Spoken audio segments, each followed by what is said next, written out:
السلام عليكم. النهارده معانا فكره بسيطه وسهله جدا، وهي الشاور جel او الهاند شاور، بس احنا عايزين نعمله بطريقه مفيده. يعني لو حطيناه على بشرتنا او حطيناه على شعرنا او استخدمناه على ايدينا يكون مفيد لبشرتنا، مش مجرد هاند شاور او شاور جل عادي. تمام كده؟ طيب دول عباره عن 10 كوبايات من الميه المغليه، معاهم نص كوبايه من الكركديه. تمام كده؟ انا غليتهم على النار كويس قوي وهم سخنين جدا دلوقتي. دول عباره عن 10 كوبايات.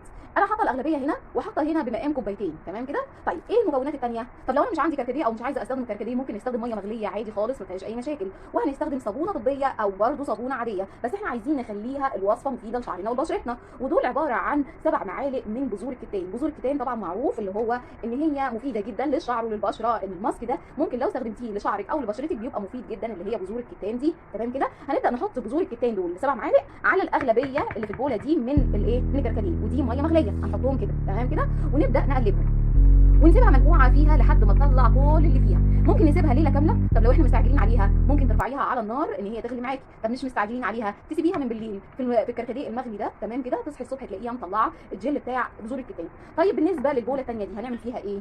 دي يا ستي هتجيبي الصابونه بتاعتك ايا كانت الصابونه، بس طبعا لو عندك الصابونه اللي هي الطبيه هيبقى طبعا حلو جدا. طب عندك صابونه شاهين استخدميها، عندك صابونه عاديه اللي احنا بنستخدمها لايدينا استخدميها، بس احنا بنقول ان احنا عايزينها تبقى مفيده للشعر. تمام كده؟ يلا بينا بقى نبشر الصابونه دي وهنبدا نحطها على البوله دي. يلا بينا. ودلوقتي اهو شايفين انا بشرت الصابونه ما خدتش معايا اللي هو نص دقيقه، وادي البوله اللي انا هحط فيها الصابونه انا حطيت فيها بالمعلقه دي معلقتين سكر. هتقولوا ليه سكر؟ السكر بيعزز الرغوه، يعني حلو قوي اللي هو ما تخافيش ابدا. لا عادي خالص، هنحط معلقتين سكر وبنبدا كده ندوبهم، وبعدين هننزل بالصابونه المبشوره بتاعتنا. يلا بينا اهو. شايفين حاجه حلوه جدا؟ انا عايزه اقول لكم حاجه حلوه جدا.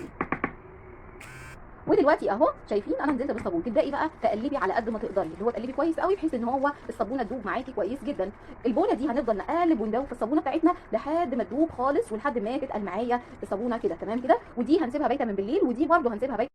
ودلوقتي بعد ما سبت الحاجه دي تخمر لتاني يوم، شايفين انا رفعت الكركديه مع بذور الكتان رفعتها على النار، وشايفين اللي هي بقت معايا تقيله ولزجه ازاي. هنبدا نصفيها، وادي الصابون معايا شايفين عمل ازاي. شايفين هو ده اللي احنا عايزينه. تمام كده؟ هنبدا نصفي ده وبعدين نحطهم على بعض، ولازم نضربهم كويس قوي بالمضرب. يلا بينا. ودلوقتي اهو انا صفيته. شايفين هو ده اللي احنا عايزينه. انا صفيته فرده شراب في ليه؟ طب احنا عايزين نصفيه في المصفى، المصفى ضيقه، بس طبعا فرده شراب او اي حاجه عندك فيها شاشه كده فاللي هو بتتحكمي اكتر وبتعصري كويس قوي الجل بتاع بذور الكتان بينزل، فبيبقى حلو جدا ان انت تنزليه بالشكل ده. انا عايزه اقول لك ان ده اصلا لوحده كده ماسك طبيعي اللي هو حلو جدا، اللي هو غني جدا بالكولاجين للبشره وللشعر، حلو جدا ومفيد جدا. فما بالك بقى ان انت تستخدميه طول الوقت لايدك لشعرك لجسمك، بيبقى مفيد جدا. يلا بينا بقى نحط المكونات على بعض ونقلبهم كويس مع بعض. يلا بينا.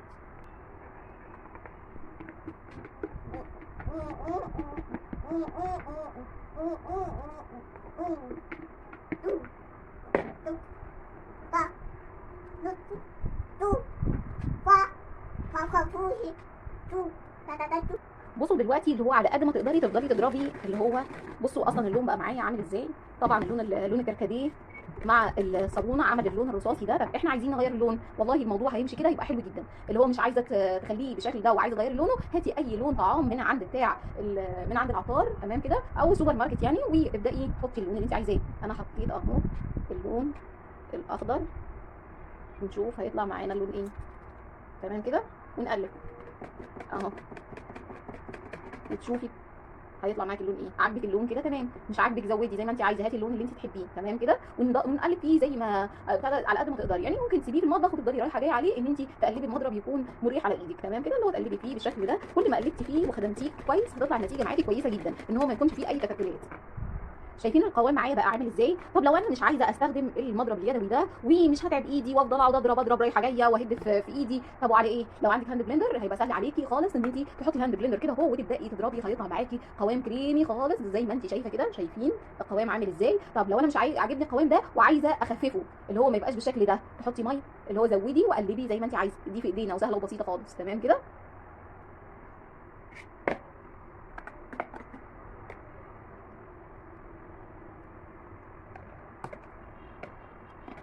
شايفين معايا القوام بقى عامل ازاي؟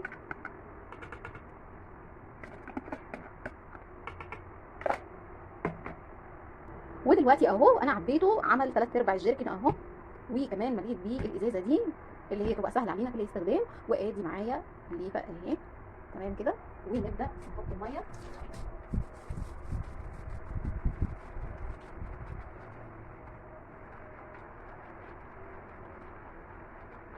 ايه رايكم؟